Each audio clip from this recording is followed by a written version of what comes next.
बोले दिल्ली से अभी चलेगा, शाम तक पहुंच जाएगा पंजाब में। एक काम करते हैं, इसको यहाँ से कैसे देखिएगा, चूहा को यहाँ चूहादानी में पकड़ा जाता है घर में, ले जाकर बाहर सराय में छोड़ दिया जाता है ताकि वो दोबारा घर में न आ पाए। उसी प्रकार अंग्रेज सब महात्मा गांधी से इतना डर गया था कि इनको दिल्ली से उठाया, ले जाकर गुजरात में छोड़ दिया।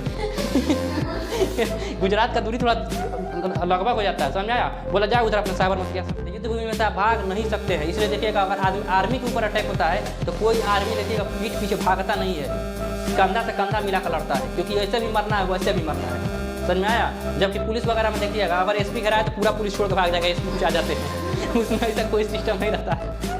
जैसे यहाँ पे एक फ्लोर बन गया पूरा बिल्डिंग, अब किसी को खरीदना होगा तो उसके ऊपर खरीद लेगा, किसके ऊपर हमको घर बनवाना है तो कहता है ठीक है इतना रुपया दो और इसके ऊपर क्या कर लो घर बनवा लो।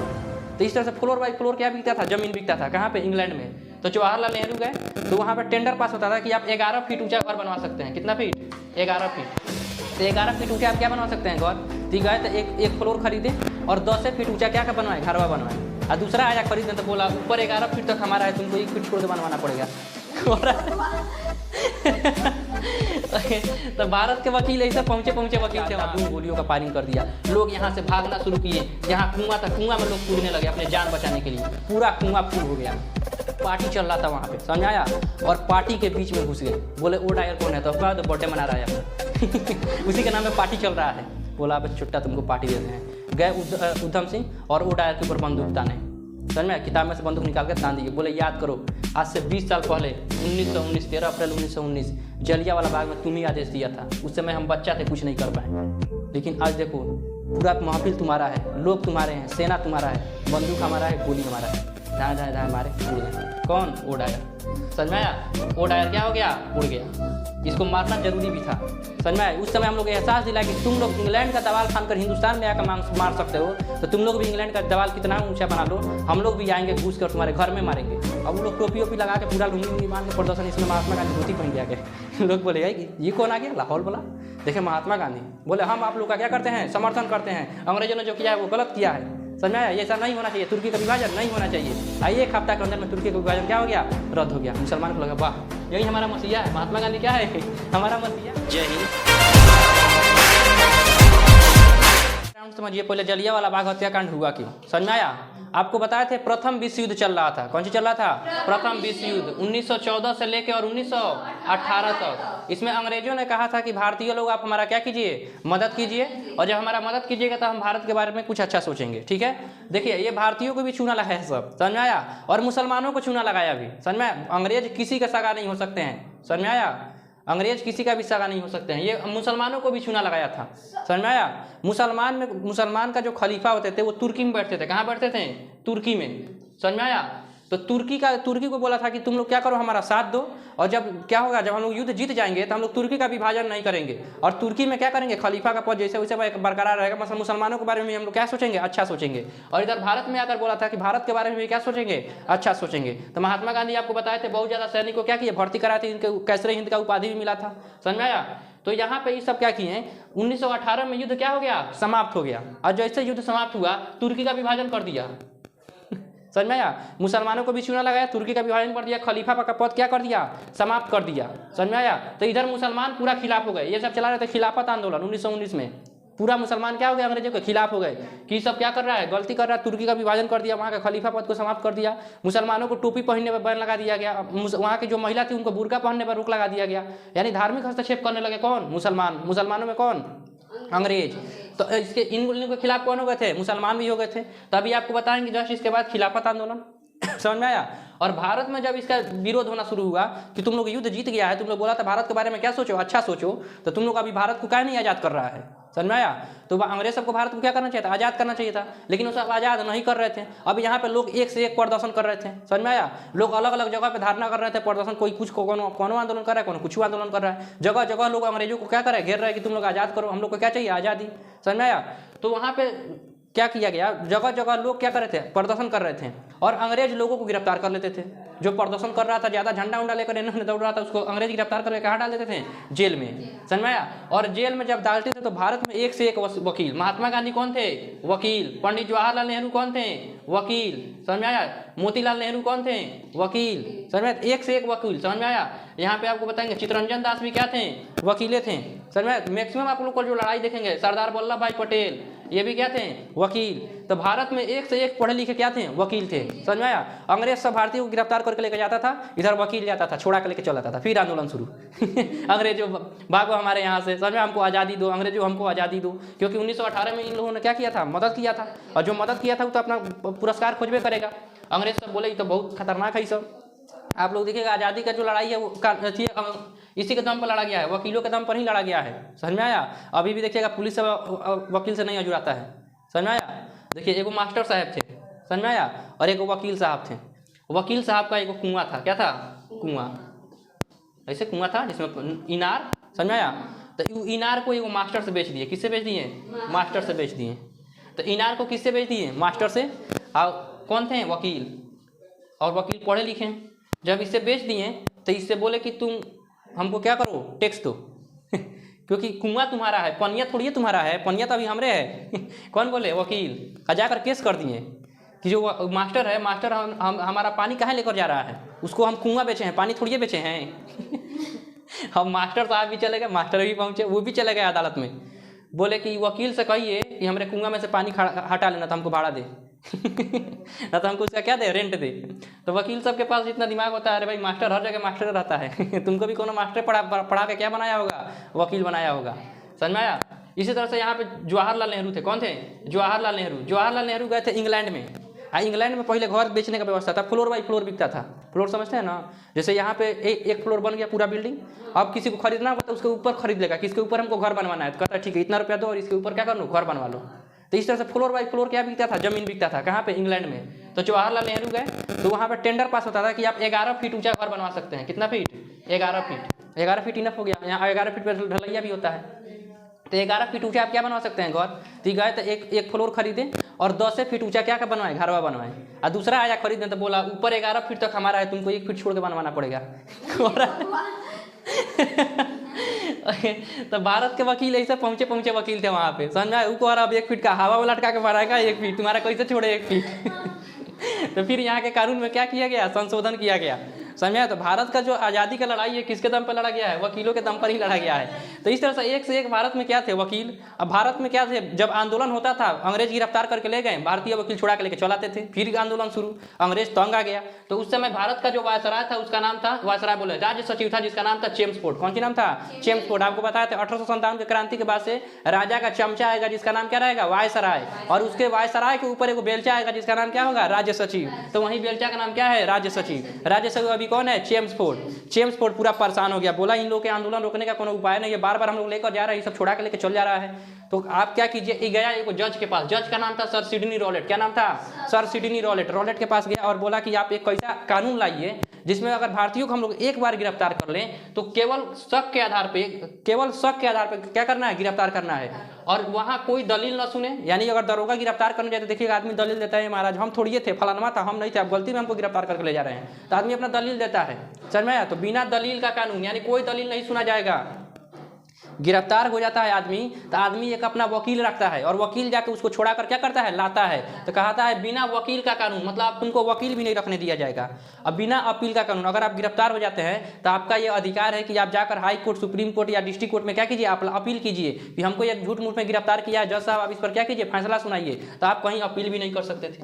तो बिना दलील, बिना वकील, बिना अपील का कानून किसे कहा गया? रॉलेट एक्ट को। इसमें धारा 144 लगाया गया था। धारा 144 मतलब 4 लोग एक पास इकट्ठा नहीं होंगे, 4 लोग एक पास इकट्ठा नहीं होंगे। सोचिए कितना खतरनाक कानून था। अब बताइए अगर किसी भारतीय को अब अंग्रेज पकड़ के ले जाएंगे तो क्या वकील छुड़ा के लेके चलाएंगे? नहीं, क्योंकि कहा गया था आप वकील ही नहीं रख सकते हैं, आप दलील भी नहीं देंगे, केवल शक के आधार पर आपको क्या कर लिया जाएगा? गिरफ्तार कर लिया जाएगा, और आपको ऊपरी अदालत में अपील भी नहीं करने दिया जाएगा। यानी पुलिस जब तक चाहे आपको जेल में क्या करेगा? सड़ा कर रख देगा। कोई दिक्कत? चलिए यहाँ देखिए, तो बिना दलील, बिना वकील और बिना अपील का क्या कहा गया? इसको कानून कहा गया था। महात्मा गांधी इसको काला कानून बोले थे, बोले ये काला कानून है। समझ में आया? और महात्मा गांधी बोले तब तक इधर पंजाब में देखिए, पंजाब में सैफुद्दीन किचलू और डॉक्टर सत्यपाल मलिक, ये 2 बहुत ही ज्यादा क्रांतिकारी नेता थे। ये नेता क्या थे? बहुत बढ़िया नेता थे। तो इन दोनों को क्या कर लिया गया? गिरफ्तार कर लिया गया। कहाँ पे? पंजाब में। कहाँ पे? पंजाब में। महात्मा गांधी बोले हम चलेंगे पंजाब। समझ में आया, यहाँ पे गलती हुआ है। और जलियांवाला बाग में लोग क्या कर रहे थे, प्रदर्शन कर रहे थे, समझ में आया, बिना एकदम शांतिपूर्वक प्रदर्शन चला था, कोई हथियार वगैरह कुछ नहीं था। महात्मा गांधी बोले हम जाएंगे कहाँ, काला कानून बोले हम जाएंगे कहाँ पे, पंजाब में, समझ में आया। अंग्रेज सब देखा जाए, बुढ़वा जाएगा तो पूरा बनल कहानी बिगाड़ देगा। अंग्रेज सब बहुत डरते थे, क्योंकि महात्मा गांधी और सुप्रीम कोर्ट के पूरा लड़े हुए वकील थे, समझ में आया। सुप्रीम कोर्ट के वकील को सब हाई कोर्ट और डिस्ट्रिक्ट कोर्ट में क्या समझते हैं, समझ में आया। अंग्रेज सब एकदम डरा गया, बुढ़ऊ जाएंगे तो बहुत घबरा जाएगा, इनको उठाओ यहाँ से, समझ में आया। तो अंग्रेज सब क्या किए, महात्मा गांधी को गिरफ्तार कर लिया 8 अप्रैल को। 8 अप्रैल को महात्मा गांधी को क्या कर लिया गया, गिरफ्तार कर लिया गया। रॉलेट एक्ट पारित कब हुआ था, 19 मार्च 1919 को। कौन कौन पारित किए थे, चेम्सफोर्ड और सर सिडनी रॉलेट मिलकर क्या किए, पारित किए। एक जगह इकट्ठा नहीं हो सकते हैं, गिरफ्तार हो जाएगा तो दलील नहीं, वकील नहीं और अपील नहीं, शक के आधार पर आपको क्या कर लिया जाएगा, गिरफ्तार कर लिया जाएगा। महात्मा गांधी बोले हम भी इसका विरोध करते हैं और हम भी चलेंगे कहाँ, पंजाब, समझ में आया। महात्मा गांधी को अंग्रेज सब 8 अप्रैल को क्या कर लिया, गिरफ्तार कर लिया। जैसे महात्मा गांधी को गिरफ्तार किया, आपको पता है खेड़ा, अहमदाबाद, चंपारण सब लोग महात्मा गांधी के साथ जुड़ चुके हैं। बोले महात्मा गांधी को हमारा हीरो है, तुम लोग कहाँ गिरफ्तार किया, उसको कहाँ गिरफ्तार किया। लोग लगे उसको क्या करने, गाली देने, अंग्रेजों को 4-5 को सुन लगे। तब अंग्रेज बोला एक काम करते हैं, इनको उठाया सब दिल्ली से। कहाँ से उठाया, दिल्ली से। और दिल्ली से पंजाब बहुत कम दूरी पे है, देखिएगा दिल्ली से पंजाब बहुत लगा ही है, समझ में आया। बोले दिल्ली से अभी चलेगा, शाम तक पहुंच जाएगा पंजाब में। एक काम करते हैं, इसको यहाँ से कैसे देखिएगा, चूहा को यहाँ चूहादानी में पकड़ा जाता है घर में, और ले जाकर बाहर सराय में छोड़ दिया जाता है ताकि वो दोबारा घर में न आ पाए। उसी प्रकार अंग्रेज सब महात्मा गांधी से इतना डर गया था कि इनको दिल्ली से उठाया और ले जाकर गुजरात में छोड़ दिया। गुजरात का दूरी थोड़ा लगभग हो जाता है, समझ में आया। बोला जाओ उधर अपने साबरमती आश्रम रहो। गुजरात में ही साबरमती आश्रम का क्या हुआ था, स्थापना हुआ था।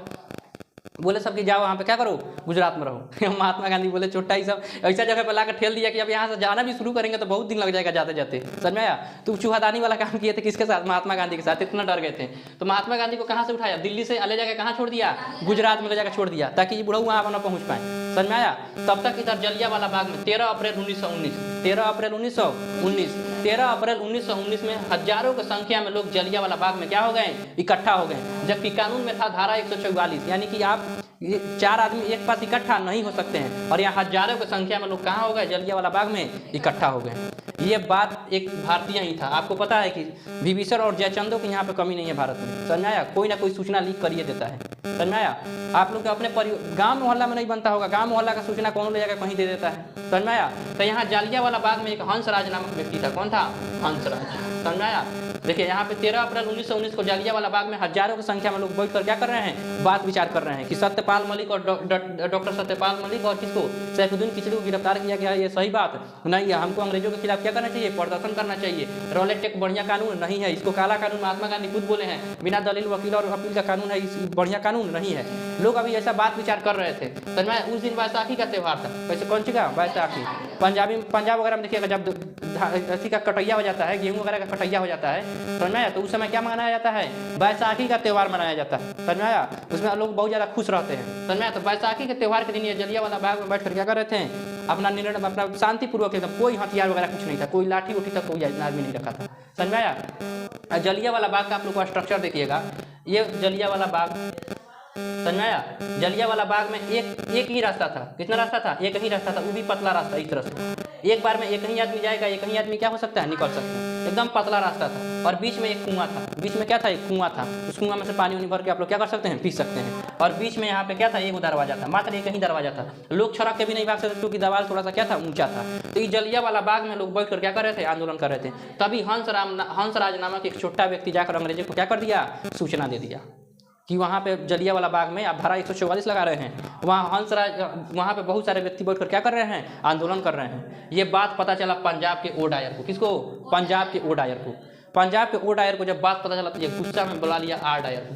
किसको बुलाया, आर डायर को। ओ डायर को पता चला, ओ डायर ऑर्डर दिया किसको, आर डायर को। आर डायर था सेनापति, समझ में, किसका था, सेनापति था। गोरखा रेजिमेंट, कौन सा रेजिमेंट था, Gorkha regiment. Gorkha regiment, no doubt Gorkha regiment लड़ने में बहुत माहिर होते हैं, समझ में आया। ये बुला लिया गोरखा रेजिमेंट। आर डायर उसका सेनापति कौन था, आर डायर। अब बताइए इसमें गलती किसका है, ओ डायर का है कि आर डायर का है। ओ डायर किसको दिया, आदेश दिया आर डायर को कि जाओ और सबको गोलियों से भून दो, समझ में आया। अब देखिए आर डायर का तब मजबूरी बन गया, उसको ही नहीं भूनेगा तो ही मार देगा, क्योंकि आर्मी में रूल होता है सीनियर इज ऑलवेज करेक्ट। आपका जो सीनियर जो बोल रहा है आप करिए, नहीं तो सीनियर आपको मार सकता है, समझ में आया। जब आर्मी में आप भर्ती होइएगा तो वहाँ पे साइन कराया जाता है कि आप युद्ध भूमि में से नहीं भाग सकते हैं। अगर युद्ध भूमि से भागिएगा तो आपका कैप्टन आपको गोली मार देगा, क्योंकि दुश्मन तो बहुत दूर है, पता नहीं उसका गोली लगेगा कि नहीं लगेगा, कैप्टन नहीं भाग रहा है तो युद्ध भूमि में से आप भाग नहीं सकते हैं। इसलिए देखिएगा अगर आर्मी के ऊपर अटैक होता है तो कोई आर्मी देखिएगा पीठ पीछे भागता नहीं है, कंधा से कंधा मिलाकर लड़ता है, क्योंकि ऐसे भी मरना है वैसे भी मरना है। समझ में आया? जबकि पुलिस वगैरह में देखिएगा अगर एसपी घेरा है तो पूरा पुलिस छोड़ के भाग जाएगा, एसपी कुछ आ जाते हैं उसमें ऐसा कोई सिस्टम नहीं रहता है। समझ में आया? दरोगा को देखिएगा, दरोगा घेरा रहे हैं तो पीछे से सिपाही सब सड़क जाएगा धीरे से दरोगा पीछे में कुछ आ जाएगा बेचारा। समझ में आया? तो पुलिस वगैरह में ऐसा नियम नहीं होता है, जबकि आर्मी में खुद आपसे साइन, आपके मृत्युनामे में खुद आप साइन करते हैं, लेकिन इसका नियम कानून होता है कुछ, ऐसे नहीं कि कोई भी गोली मार देगा। समझ में आया? लेकिन आप युद्ध भूमि छोड़कर नहीं भाग सकते हैं, सीनियर इज ऑलवेज करेक्ट। अब बताइए ओ डायर आदेश दिया तो आर डायर को तो मानना ही पड़ेगा, बहुत ही ज़्यादा डिसिप्लिन होता है आर्मी में। अब आर डायर निकला गोरखा रेजिमेंट लेकर और इसको चारों तरफ से क्या कर लिया, घेर लिया। जलियांवाला बाग को चारों तरफ से क्या हुआ, घेर लिया, और दरवाजा पे घूल के अंधाधुंध गोलियों का फायरिंग कर दिया। समझ में आया? हजारों की संख्या में लोग क्या हुए, मारे गए। कहाँ पे? जलियांवाला बाग में। तो जलियांवाला बाग में क्या हो गया, हत्या हो गया। क्या हो गया, हत्या हो गया। तो इसे हम लोग कहते हैं जलियांवाला बाग हत्याकांड। क्या कहते हैं, जलियांवाला बाग हत्याकांड। कौन आदेश दिया था, ओ डायर। समझ में आया कितना खतरनाक है? समझ में आया? और आर डायर जाकर पूरा क्या किया, अंधाधुंध गोलियों का फायरिंग कर दिया। लोग यहाँ से भागना शुरू किए, यहाँ कुआं था, कुआं में लोग कूदने लगे अपने जान बचाने के लिए। पूरा कुआं फुल हो गया, पूरा कुआं क्या हो गया, भर गया। जो नीचे गिरा है चता रहा है, कहाँ चात रहा है सब, और ऊपर से पूरा गिरते गिरते अंदर का पूरा लोग क्या हो गए, मर गए। जो लोग ऊपर बचे थे उनको गोलियों से छलनी कर दिया गया। समझ में आया? उसी में एक 5 साल का लड़का था जिसका नाम था उद्धम सिंह। क्या नाम था, उद्धम सिंह। उद्धम सिंह ये सारी कहानी देख रहा था, मात्र 5 साल का लड़का। सरकार सिंह लगा हुआ है सर में, सरदार जी 1.25 लाख एक लड़ा हुआ, 1.25 लाख से नीचे सुनवे नहीं करते हैं। समझ में आया? तो उद्धम सिंह था एक लड़का, समझ में आया? पूरा देख रहा था कि कैसे ये आर डायर क्या कर रहा है, गोली चलवा रहा है ओ डायर के कहने पे। समझ में? वो भी उसी में था। समझ में आया? बच गया। सभी लोग थोड़ी मरेंगे, अरे कुछ लोग बच भी गए थे उसमें। समझ में आया? हजारों की संख्या में लोग जुटे थे, हजारों की संख्या में लोगों का क्या हो गया, मृत्यु हो गया। अब लोगों ने बहुत ज़्यादा अंग्रेजों का क्या शुरू कर दिया, आलोचना शुरू कर दिया। बोला ये अंग्रेज चुट्टा सबको हम लोग छोड़ेंगे नहीं। समझ में आया? एक और 1857 का क्रांति होगा। लोग क्या हो गए, पूरा अंग्रेजों के खिलाफ हो गए, हजारों की संख्या में लोग मरे हैं। सोचिए, जबकि वो लोग कर क्या किसी के पास कोई हथियार था क्या, कोई अंग्रेजों पर गोली चला रहा था? शांतिपूर्वक प्रदर्शन पे आप गोली कैसे चलवा सकते हैं? हजारों की संख्या में लोग मारे गए, पूरा कुआं फुल हो गया। कुआं लोग निकल के भागने की कोशिश करते, दरवाजा पे ये सब था, गोली मार दे रहा था। हजारों की संख्या में लोग क्या हुए, मारे गए। इसे कहते हैं जलियांवाला बाग हत्याकांड। कब हुआ था, 13 अप्रैल 1919। 13 अप्रैल 1919 कब हुआ था, 13 अप्रैल 1919। अभी 2019 में हम लोग उसका 100 साल पूरा हुआ था। जलियांवाला बाग हत्याकांड का कितना हुआ था, 100 साल पूरा। अरे 13 अप्रैल 1919, अभी 2019 में क्या हुआ था, अभी तो 2023 चल रहा है। तो इसके लिए देखिए, जब अंग्रेजों का विरोध हुआ तो अंग्रेज पूरा तरीका से डर गए। क्या हो गए, पूरा तरीका से डर गए। बोले अगर अब फिर यहाँ पे अगर भारतीयों को कुछ लेमचूस वगैरह नहीं थमाएंगे तो भारतीय फिर हमको क्या करेंगे, पूछ देंगे 1857 की क्रांति कन्या। तो उस समय ये लोग लाए थे मोंटेग्यू चेम्सफोर्ड सुधार। क्या लाए थे, मोंटेग्यू चेम्सफोर्ड सुधार। इसके बारे में हम अभी आगे चर्चा करेंगे, ठीक है। पहले यहाँ पे देखिए जलियांवाला बाग हत्याकांड हो गया तो लोग बहुत ज़्यादा गुस्सा, महात्मा गांधी इससे बहुत ज़्यादा आहत हुए। बोला चोट्टा अंग्रेज तुम लोग का भरोसा करने के लायक नहीं है, तुम लोग प्रथम विश्व युद्ध में हमारे ऊपर हमसे क्या बोला था कि कुछ अच्छा करेंगे, यही अच्छा किया है तुम लोग, जलियांवाला बाग हत्याकांड। समझ आया? उन्होंने अपना कैसरे हिंद का उपाधि क्या कर दिया, लौटा दिया। बोला पकड़ो चोट्टा तुम लोग का उपाधि का हमको कोई जरूरत नहीं है। समझ में आया? रविंद्रनाथ टैगोर ने नाइटहुड का उपाधि लौटा दिया। रविंद्रनाथ टैगोर के पास किसका उपाधि था, नाइटहुड। किसका नाम था, नाइटहुड। इन्होंने अपना नाइटहुड का उपाधि क्या कर दिया, नाइटहुड का उपाधि क्या कर दिया, लौटा दिया। बोला पकड़ो तुम लोग का नाइटहुड का उपाधि हमको नहीं चाहिए। शंकर नायर जो थे उनके कार्यकारी परिषद में क्या थे, अध्यक्ष थे। उन्होंने अपने अध्यक्ष पद से इस्तीफा दे दिया, हमको नहीं चाहिए किसी भी अंग्रेजों का कोई पद। तो सभी लोग बहुत ज़्यादा क्या हुए, आहत हुए। और जलियांवाला बाग हत्याकांड के बाद से लोग बहुत ज़्यादा क्या हुए, अंग्रेजों के विरोध में चले गए। महात्मा गांधी जो अंग्रेजों के बहुत बड़े सहयोगी थे, जो कैसरे हिंद का उपाधि ले रहे, सार्जेंट यानी सैनिकों का भर्ती करा रहे हैं, वो महात्मा गांधी अंग्रेजों का सबसे बड़ा क्या हो गए, असहयोगी हो गए। और 1920 में चला दिया असहयोग आंदोलन। कौन सा आंदोलन, असहयोग आंदोलन। सोचिए, जो बंदा सबसे बड़ा का सहयोगी था वो क्या बन गया, असहयोगी हो गया। और 1920 में चला दिया असहयोग आंदोलन। इधर उद्धम सिंह जो 5 साल का बच्चा सब देखे थे, ये 20 साल तक इंतजार किए, क्योंकि ये बच्चा थे, कुछ कर नहीं सकते थे। 20 साल तक इंतजार किए। 1940 में पहुंचे कहाँ पे, इंग्लैंड। समझ में आया? उधर जब ओ डायर इंग्लैंड गया, जलियांवाला बाग हत्याकांड के बाद जब क्या गया, ओ डायर कहाँ गया, इंग्लैंड गया, तो उसको तलवार दे के इंग्लैंड वाले स्वागत किया, बहुत बढ़िया तुम काट कर आए हो। इंग्लैंड में उसका तलवार देकर क्या किया गया, स्वागत किया गया। आनंद फानंद में देखिएगा, कोनो अधिकारी गलती करता है तो पहले उसको सस्पेंड करके भगा दिया जाता है, ताकि जनता को नजर में ना आए तो पहले कुछ आ जाएगा हुए। तो इसको सस्पेंड करके क्या कर दिया गया, भगा दिया गया तुरंत। ताकि यहाँ पर आएगा तो लोग क्या कर देंगे, घेर घार के मार देंगे, तो तुरंत इसको कहाँ भगा दिएगा, इंग्लैंड। और अंग्रेजों ने हंटर कमेटी का गठन किया। किसका कमेटी का, हंटर कमेटी का गठन किया। और हंटर कमेटी में 3 गो भारतीय लोग थे और 5 गो कौन थे, अंग्रेज थे। और बोले थे कि मात्र 379 लोगों की मृत्यु हुई है। कितना लोग मरे हैं, 379। तो हंटर कमेटी के अनुसार कितना लोग मरे थे, 379 लोग। किसके लिए बनाया गया था हंटर आयोग, ये जलियांवाला बाग हत्याकांड के जांच करने के लिए कौन सा आयोग बनाया गया था, हंटर आयोग। उसी में आपको बताया था कांग्रेस का भी स्थापना हो चुका है। कांग्रेस ने मदन मोहन मालवीय के अध्यक्षता में मदन मोहन मालवीय समिति का गठन किया, जो कहा, और ये सब देखिए, ये सब बोला था हंटर कमेटी कि वो डायर जो किया वो एकदम सही है, उस समय के परिस्थिति के अनुसार ये एकदम क्या था, सही था। वो गोली चलवाया बिल्कुल सही था और उसमें 379 लोगों को क्या हुआ है, मृत्यु हुआ था। जबकि जब मदन मोहन मालवीय समिति जब 1920 में क्या हुआ, जब ये रिपोर्ट दिया तो ये बोला कि वो डायर जो भी किया है ये सरासर क्या था, गलत था। लोग शांतिपूर्वक प्रदर्शन कर रहे थे और लगभग 1600 लोग क्या हुए हैं, मारे गए। देख रहे चुट्टा अंग्रेजों से, कोई बोला 379 लोग मारे गए, जबकि मदन मोहन मालवीय समिति क्या बोला, 1600 लोग क्या हुए हैं, मारे गए हैं। अब उधम सिंह जब पूरा एकदम जब युवा हुए अपने 25 साल की उम्र में, 20 साल बाद, 20 साल तक जब 25 साल के हुए तो ये चले गए इंग्लैंड में समझ आया। और इंग्लैंड में जाके बंदूक खरीदे। अब देखे वो डायरवा कहाँ रहता है, पहले बंदूक खरीद के पहले क्या किए, 2-4 बार ट्राई किए, बगीचा वगीचा में चला के देखे निशाना उशाना बैठ रहा है कि नहीं, बंदूक कहीं नकली उकली तो नहीं है, समझ में आया। और किताब रखे, किताब देखिएगा मोटा किताब रहता है तो उसको काट के उसमें बंदूक रख के और फिर किताब को क्या कर लिए, मोड़ लिए। अरे उसको काट के उसमें बंदूक रखने का जगह बना लिए और किताब मोड़ कर और कहाँ पे घुस गए, वहीं पे घुसे जहाँ पे वो डायर का क्या चल रहा था, पार्टी चल रहा था। बोला पार्टी चल रहा है, अभी तुमको पार्टी में तुमको उपहार दे रहे, हम गिफ्ट देंगे अभी, समझ में आया। हाँ, उधम सिंह ओ डायर को देख लिए थे, समझ में आया। अब पार्टी चल रहा था वहाँ पे, समझ आया। और पार्टी के बीच में घुस गए, बोले ओ डायर कौन है, तो बर्थडे मना रहा है अपना उसी के नाम पे पार्टी चल रहा है। बोला अब छुट्टा तुमको पार्टी देते हैं। गए उधम सिंह और ओ डायर के ऊपर बंदूक ताने, समझ में, किताब में से बंदूक निकाल के तान दिए। बोले याद करो आज से 20 साल पहले 1919 13 अप्रैल 1919 जलियांवाला बाग में तुम ही आदेश दिया था। उस समय हम बच्चा थे, कुछ नहीं कर पाए, लेकिन आज देखो पूरा महफिल तुम्हारा है, लोग तुम्हारे हैं, सेना तुम्हारा है, बंदूक हमारा है, गोली हमारा है। धाए धाए धाए मारे, उड़ गए। कौन, ओ डायर। समझ में आया, ओ डायर क्या हो गया, उड़ गया। इसको मारना जरूरी भी था, समझ में आया। उस समय हम लोग एहसास दिलाया कि तुम लोग इंग्लैंड का दवाल फान कर हिंदुस्तान में आकर मार सकते हो, तो तुम लोग भी इंग्लैंड का दवाल कितना ऊंचा बना लो, हम लोग भी आएंगे घुस कर तुम्हारे घर में मारेंगे, समझ में आया। और उधम सिंह जाकर क्या कर दिए, ओ डायर को मार दिए। पूरा महफिल के सामने ओ डायर मारा गया।